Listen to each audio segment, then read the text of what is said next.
Good morning all of you. Class 8th Hindi व्याकरण। आपका lesson है वर्ण, विचार और उच्चारण। तो कल हम लोगों ने पढ़ा व्यंजन, व्यंजन के भेद।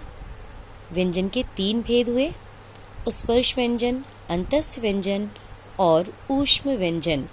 तो कल हम लोगों ने पढ़ा स्पर्श व्यंजन और अब हम पढ़ते हैं इसके आगे अंतस्थ व्यंजन। तो देखिए अंतस्थ व्यंजन।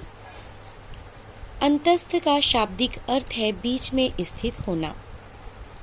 जिन व्यंजनों का उच्चारण स्वरों एवं व्यंजनों के बीच का सा होता है वे अंतस्थ व्यंजन कहलाते हैं। हिंदी वर्णमाला के अंतस्थ व्यंजन हैं य, र, ल, व।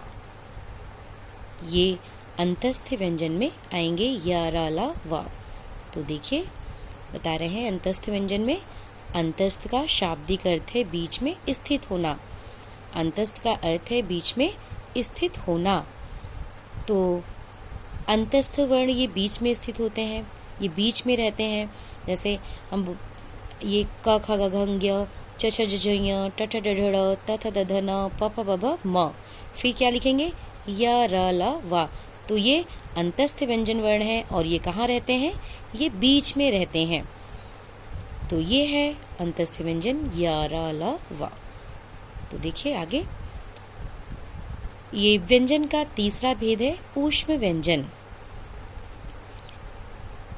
जिन व्यंजनों के उच्चारण करते समय हवा मुख में रगड़ खाकर ऊष्मा अर्थात गर्मी उत्पन्न करती हुई तीव्र गति से बाहर निकलती है उन्हें ऊष्म व्यंजन कहते हैं। इनका उच्चारण रगड़ से उत्पन्न ऊष्म वायु से होता है। ऊष्म मीन्स होता है गरम, गरम हवा। ऊष्म वायु गरम हवा कहें कि ऊष्म वायु से होता है, ऊष्म व्यंजन है, वो ऊष्म व्यंजन कहलाते हैं। एक बार फिर से देख लीजिए ऊष्म व्यंजन।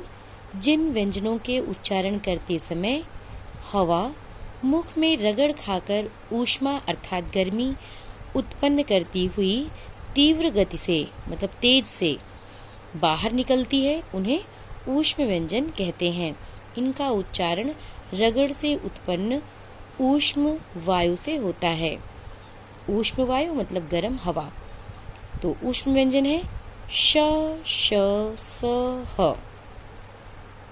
तो ये जिन व्यंजनों के उच्चारण करते समय हवा मुख में रगड़ खाकर ऊष्मा अर्थात गर्मी उत्पन्न करती हुई तीव्र गति से बाहर निकलती है उन्हें ऊष्म व्यंजन कहते हैं। ये कितने हुए, ये भी 4 हैं श, श, स, ह। तो ये था आपका ऊष्म व्यंजन। तो अब हम देखते हैं संयुक्त व्यंजन। देखिए संयुक्त व्यंजन क्या है। संयुक्त व्यंजन जब 2 व्यंजन मिलकर एक नया व्यंजन बनाते हैं तो वे संयुक्त व्यंजन कहलाते हैं। संयुक्त व्यंजन है छ, त्र, ज्ञ, श्र। देखिए इसमें बता रहे हैं कि जब 2 व्यंजन वर्ण मिलकर एक नया व्यंजन वर्ण बनाते हैं तो वे संयुक्त व्यंजन कहलाते हैं। ये देखिए संयुक्त व्यंजन है छ, त्र, ज्ञ, श्र।